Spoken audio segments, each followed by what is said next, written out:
নমস্কার, ঘরকন্যা ডায়েরির আরেকটি নতুন পর্বে সকলকে স্বাগত জানাচ্ছি। দেখুন, এটাকে কেউ চিনতে পারেন কিনা। এটা হচ্ছে থোর বা ভাড়ালি নামেও কেউ চিনে, এক এক এলাকায় এক এক রকম নাম। তা আমি এটা কেটে নিচ্ছি। তা বাজার থেকে এটা আমি কিনে এনে যে উপরের খোসাটা ছাড়িয়ে নিচ্ছি। এই যে খোসাটা ছাড়িয়ে নিয়ে তারপরে আমি এটাকে এইভাবে কেটে নেব। প্রথমে এটা কুচি কুচি করতে হবে, এভাবে করে আঙুলের মাথায় এভাবে করে পেঁচিয়ে নিতে হবে আঁশটা, কারণ আঁশটা থাকলে রান্না করলে খেতে ভালো লাগে না। এই যে আঁশটাকে এভাবে করে আঙুলের মাথায় নিয়ে নিতে হবে। এই যে এভাবে করে নিয়ে তারপরে এই যে আঙুলটা টান দিলে এটা ছুটে চলে আসে আঁশটা। এই যে দেখুন, এবার এটাকে ফেলে দিয়ে এটাকে কুচি করে নিতে হবে। এভাবে করে কুচিয়ে নেব। কুচি কুচি করাটা যত ভালো হবে এটা খেতেও তত সুস্বাদু হবে। একদম কুচি করে নিয়েছি। কুচিয়ে এবার আমি জলে ভিজিয়ে দিচ্ছি।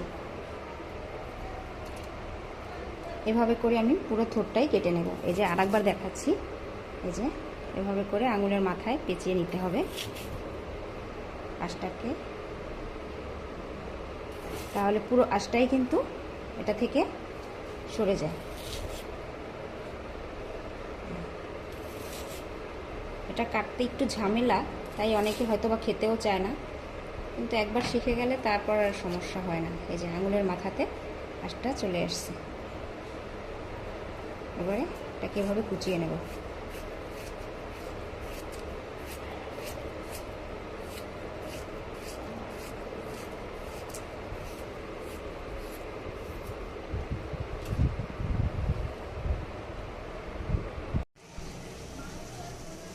দেখুন, আমি যে থোরটা কেটেছিলাম সেই থোরটা আমি এখন সিদ্ধ বসিয়ে দিয়েছি। একটু হালকা ভাপ দিয়ে নেব, তাহলে রান্নাটা সফট হবে। পাতিলে করে সিদ্ধ দিয়ে দিয়েছি। আর এইদিকে নিয়েছি আমি তিল। এই যে তিলটাকে আমি বেটে নেব। বেটে এটা রান্নার সময় তিল দিয়েই আমি এটা রান্না করব। তিলটা কিন্তু হালকা ভেজে নেওয়া। দেখুন, এটা সিদ্ধ হতে থাক। আর এইদিকে আমি তিলটা বাটা শুরু করে দিই। এই যে শিলনোড়া নিয়েছি, এটাতে আমি বেটে নেব।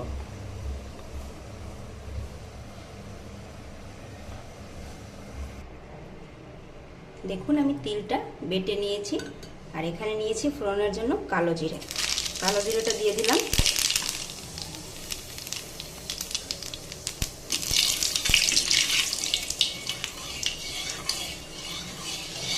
তেলটা বেশ ভালোভাবে নেড়ে চেড়ে নিলাম, ফোড়নটা যাতে ভালোভাবে হয়।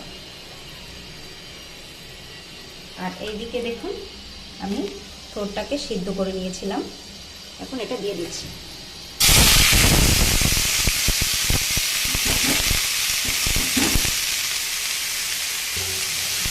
এবার এটাকে ভালো করে নেড়ে চেড়ে মিশিয়ে দেবো। থোরটা কিন্তু বেশ নরম হয়ে গিয়েছে। এখন দিয়ে দেবো পরিমাণ মতো লবণ। লবণ যার যার পরিমাণ মতো দিবেন। আর যারা যারা অতিরিক্ত ঝাল মশলা খেতে পারেন না, তারা কিন্তু এইভাবে করে খেতে পারেন। এবারে দিয়ে দিচ্ছি একটু হলুদ।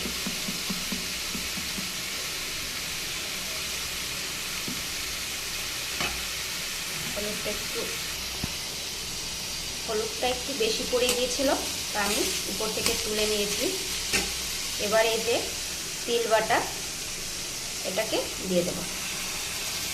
একটু জলটা দিয়েছি, আস্তে আস্তে হবে। এভাবে কিছু সময় হতে দেব, ঢাকা দিয়ে দেব, নিজের মতো করে হতে থাকবে। এইভাবে তিল বাটা খেলে কিন্তু শরীরের জন্য খুবই ভালো।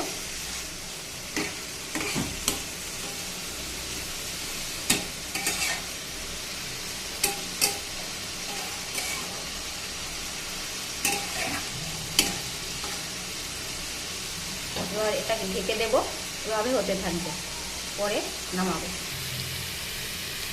দেখুন, থোড়টা কিন্তু আস্তে আস্তে হয়ে গিয়েছে আর তেল ছেড়ে গিয়েছে ওর থেকে। আর যেহেতু তিল দিয়েছি খেতে কিন্তু খুবই সুস্বাদু হবে। আর দিয়ে দিচ্ছি দুটো কাঁচা লঙ্কা, যার লাগবে সে গুলে নিয়ে খাবে।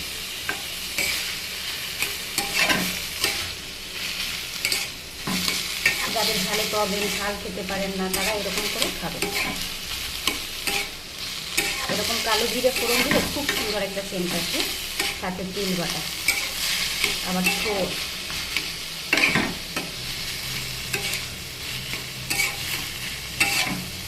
যারা এই ধরনের খাবার খেতে পছন্দ করেন তাদের কাছে কিন্তু এটা ভালো লাগবে।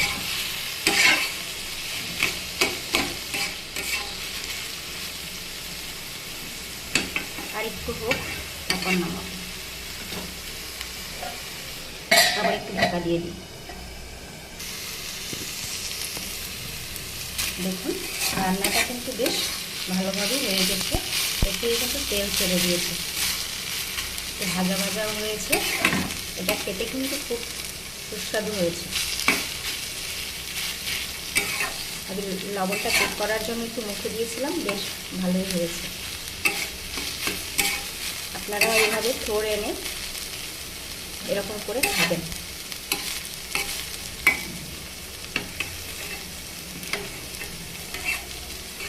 কার কার এই ভিডিওটি ভালো লাগলো অবশ্যই কমেন্ট করে জানাবেন। সকলে ভালো থাকবেন, সকলের জন্য রইল শুভকামনা।